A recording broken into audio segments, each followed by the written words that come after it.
اس آیت کے بارے میں جو آیت الکرسی نام جس کا ہے، اس کے بارے میں بھی رسول گرامی نے یہ فرمایا ہے کہ 3 آیات، 3 چیزیں بلکہ خدا کریم نے خصوصی طور پر مجھے عرش کے نیچے سے دی ہیں، یعنی جیسے یہ تعبیر ہے اس لیے کہ ایک خاص قسم کی خدا کریم نے عنایت فرمائی، اور خصوصی طور پر جیسے ایک بہت ہی کسی پیارے بندے کو آپ اپنی کوئی خاص چیز دیتے ہیں، عنایت کرتے ہیں، اس طرح خدا کریم نے رسول گرامی کہہ رہے ہیں کہ مجھے 3 چیزیں عنایت کی ہیں، 3 قرآن میں سے باقی تو علیحدہ ہیں، قرآن میں سے۔ نمبر 1 سورہ حمد کے بارے میں ہم پہلے بھی کہہ چکے ہیں، بتا چکے ہیں۔ سورہ حمد اسم اعظم پر مشتمل ہے، یہ آیت الکرسی یہ بھی اسم اعظم پر مشتمل ہے۔ ایک تیسری آیت ہے وہ بھی اسی طرح، اور وہ کیا ہے؟ قل اللہم مالک الملک تؤتی الملک من تشاء۔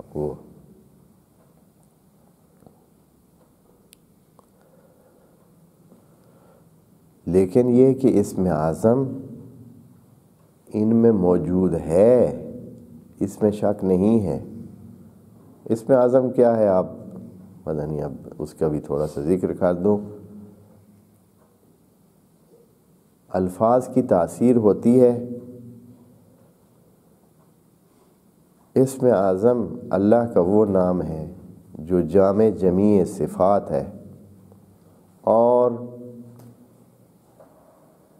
اس لفظ کے ادا کرنے سے یا اس لفظ کے ادا کرنے والے کی طاقت کی وجہ سے اس میں وہ تمام اثرات پیدا ہو سکتے ہیں جو ان اسماء کے معانی میں شامل ہے۔ جیسے مثلا خدا کریم رحیم ہے، کریم ہے، رزاق ہے، متین ہے، عالم ہے، حی ہے، ہر قسم کی جو بھی صفات الہی ہیں وہ ساری اس میں موجود ہیں۔ تو اس کے استعمال سے، اس کے ذکر سے انسان وہ کچھ کر سکتا ہے جو وہ چاہتا ہے ان صفات کے مطابق، تو وہ اس میں موجود ہیں۔ اس آیت کرسی میں بھی موجود ہیں۔ بس وہ 3 چیزیں ہوگی، ایک ہو گیا حمد، سورہ حمد، دوسرا یہ ہے کہ یہ آیت الکرسی، اور تیسری چیز وہ آیت قل اللہم مالک الملک تؤتی الملک من تشاء۔ یہ عرش سے اللہ نے خصوصی طور پر نبی کریم کو عطا کی۔ کچھ خصوصیات اس آیت کرسی کی میں ذکر کرتا ہوں، یہاں جو سامنے ہیں وہ ذکر کر دیتے ہیں، چونکہ بعض احباب ان چیزوں کے بھی ہوتے ہیں کہ وہ ان چیزوں سے استفادہ کرتے ہیں، لیکن یہ جان لیں کہ جیسے ہمارے الفاظ ہوتے ہیں، جب ہم بولتے ہیں تو ان کی طاقت کتنی ہوتی ہے؟ یہ الفاظ ہیں جو ادھر لکھے ہوئے ہیں، اسم اعظم بھی ایک لفظ ہے، لیکن اس لفظ کی طاقت کتنی ہوتی ہے؟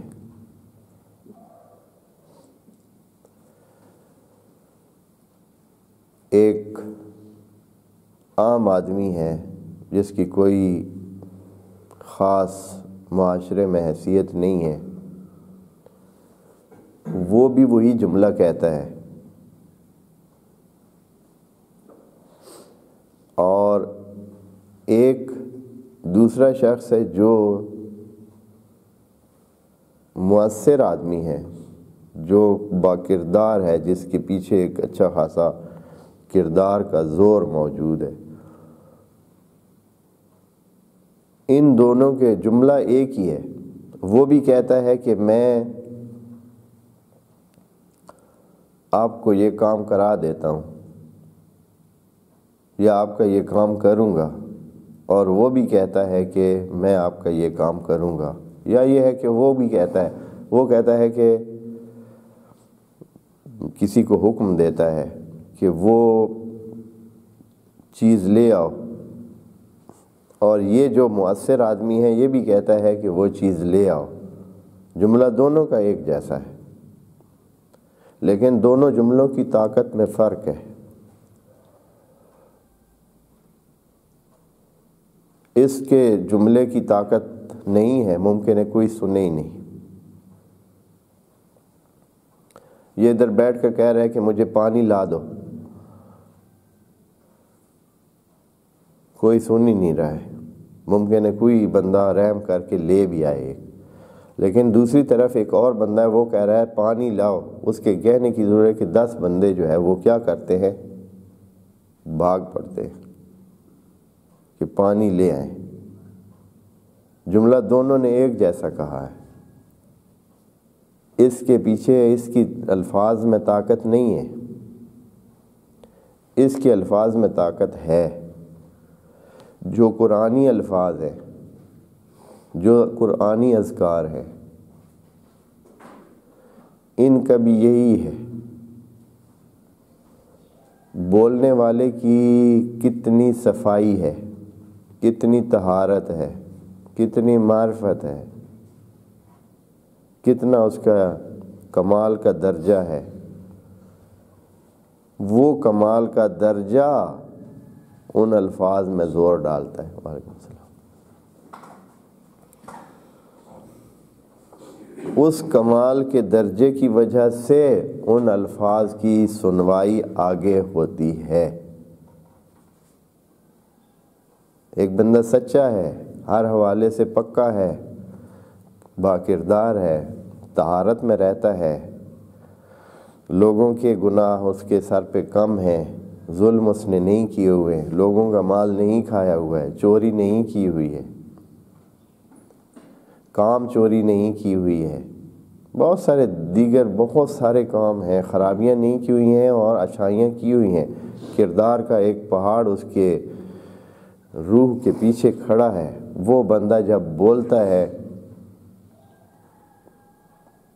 تو اس کا اثر اور ہوتا ہے، اور دوسری طرف ایک جھوٹا انسان، ایک غلط انسان، ایک کام چور انسان، ایک دھوکے باز انسان وہی الفاظ بولتا ہے تو مسلم میں اس کی قیمت نہیں لگتی۔ آپ بھی اسی طرح کرتے ہیں، ہم بھی اسی طرح کرتے ہیں، خدا کی کائنات میں بھی یہی قانون ہے۔ وہی جناب نبی ختمی مرتبت نے یوں فرمایا ہے کہ سورہ حمد اگر آپ کسی پر 7 مرتبہ پڑھیں، 7 مرتبہ سورہ حمد پڑھ کر کسی پر پھونکیں، اگر مردہ زندہ ہو جائے تو آپ کو تعجب نہیں کرنا چاہیے، یہ بالکل ٹھیک کام ہے، ہونے والا کام ہے، ہو سکنے والی چیز ہے۔ بیماروں کی شفا کے لیے کتنا کہا گیا ہے، لیکن ہم ان چیزوں کی طرف آتے نہیں ہیں۔ آیت الکرسی بھی ان آیات میں سے کہ اس کو اپنی زندگی کا حصہ بنا لیں،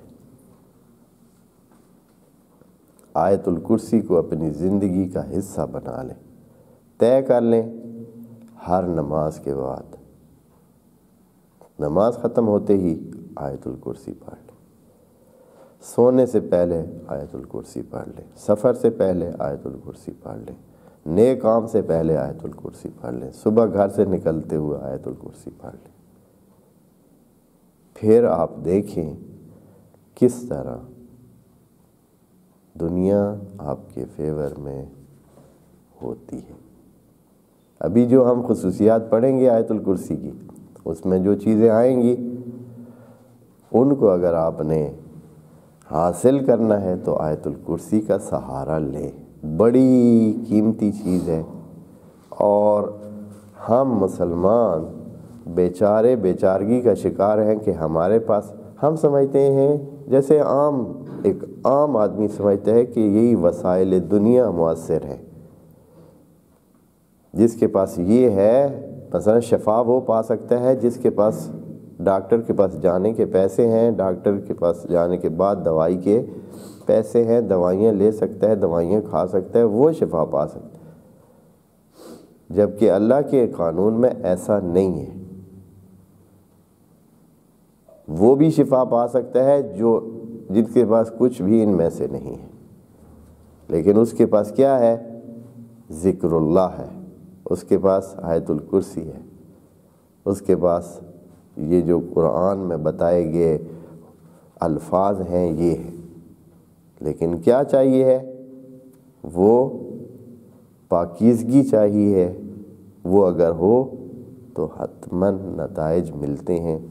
اور خدا کریم نے قرآن میں یہ مثالیں دے کر انسانوں کو بتا دیا ہے، جیسے کہا ہے وَالَّذِي كَانَ عِندَهُ عِلْمٌ مِّنَ الْكِتَابِ قَالَ أَنَا آتِيكَ بِهِ قَبْلَ أَن يَرْتَدَّ إِلَيْكَ طَرْفُكَ، جس کے پاس کتاب کا علم تھا، وہ کتاب کا نام تو نہیں بتایا، کتاب یعنی اللہ کی باتوں کا علم تھا اس کے پاس، من الکتاب تھوڑا سا علم تھا اس کے پاس۔ اس نے کہا جناب سلمان کو، خود سلمان بلا تھا، ایک بہت بڑا شخص جس کی ہوائیں جس کے اختیار میں، بادل جس کے اختیار میں، جنگل جس کے اختیار میں، حیوانات جس کے اختیار میں، پرند جس کے اختیار میں، دریا جس کے اختیار میں، وہ شخص اپنے دربار میں ایک ایسا شخص جس کے پاس علم من الکتاب تھا، اور اس نے جناب سلمان کا یہ کہنا خود ایک، یعنی ان کو اتنا سمپل پتہ تھا کہ یہ ہونے والا کام ہے، کوئی مشکل نہیں ہے۔ انہوں نے شرط یہ لگائی کہ کون مجھے اس کا تخت لا کر دے سکتا ہے۔ یہ ایسے ہی ہے جیسے آپ کے سامنے لڑکے بارے کھڑے ہوں، آپ کسی کو کہیں کہ کون مجھے وہ فلاں چیز اٹھا کے لا دے سکتے، یعنی بالکل ایک سمپل سی بات تھی کہ بھائی ان کو یہ تو تھا نہیں کہ ہاں کیسے لایا جائے گا، کیسے ہوگا، نہیں، انہوں نے یہ تو سوچا ہی نہیں ہے نا، نہ ان کو یہ ڈر تھا کہ یہ ہم اتنا بڑا کام کر سکیں گے یا نہیں، انہوں نے کہا کہ کون لائے گا، اس کا مطلب ہے ایک سے زیادہ لوگ وہاں اس کام کی صلاحیت رکھتے تھے۔ جنات نے کہا چونکہ وہ فزیکل کام کرنے کے عادی تھے، انہوں نے کہا کہ ہمیں اتنا ٹائم لگے گا کہ آپ اپنی جگہ سے اٹھیں، جب تک آپ اٹھیں گے ہم لا چکے ہوں۔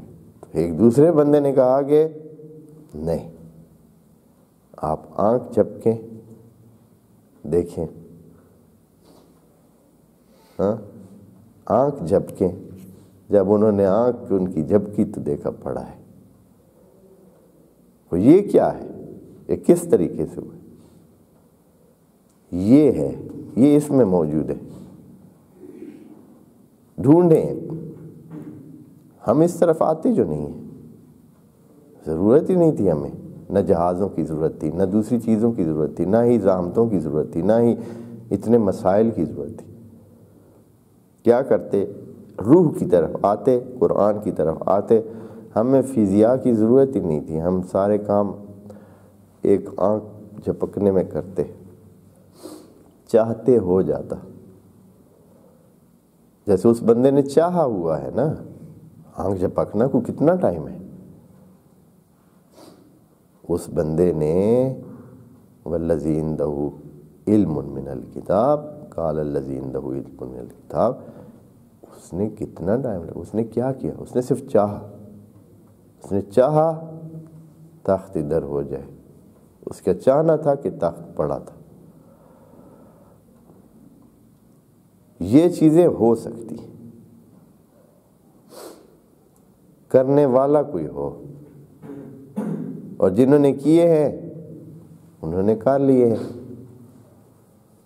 پھر ہمیں یہ نوری سال لگانے کی ضرورت نہیں ہے کہ ہم نوری سال لگا کر کدھر جائیں، ستاروں پہ جائیں۔ ابھی ستاروں کا ہم سے فاصلہ کیا ہے؟ یہ عام فاصلے نہیں ہیں، نوری سالوں کے فاصلے ہیں۔ نوری سال یعنی جتنا فاصلہ نور سال میں طے کرتا ہے اتنے سال لگتے ہیں وہاں اس جگہ پہنچنے کے لیے۔ اور انسان کی کتنی زندگیاں چاہیے؟ اس انسان کی ہزاروں، لاکھوں، کروڑوں زندگیاں چاہیے، پھر جا کر انسان وہاں پہنچ سکتے۔ تو یعنی ہمارے لیے تو چانس ہی نہیں ہے کہ کبھی ہم ان سیاروں ستاروں تک پہنچ سکیں، اس لیے کہ یہ 70-80 سال تو یہ تو کچھ تھوڑے سے پینڈے تک جائیں گے اور پھر ختم۔ اتنے دور دور سیارے پڑے ہیں کہ ابھی تک ان کا نور زمین تک نہیں پہنچا ہے، اور نور کی رفتار سے وہ آ بھی رہا ہے نور۔ بہرحال لیکن اگر یہ علم ہو تو آپ پلک جھپکنے میں سیاروں ستاروں کو بھی اپنی تسخیر میں لے سکتے ہیں۔ اور اللہ نے کہہ دیا کہ اے انسان، تمام آسمان و زمین تیرے تسخیر میں ہم نے دے دی ہیں، شاباش، یہ گز، یہ میدان، آؤ حاصل کرو۔ لیکن انسان کی خواہشات بہت چھوٹی ہیں، اس کی خواہشات کا سارا محور پیٹ یا دل کی انٹرٹینمنٹ یا سموسے یا پکوڑے۔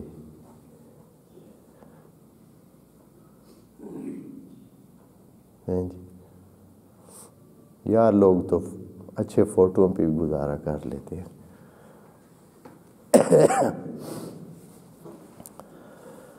خواب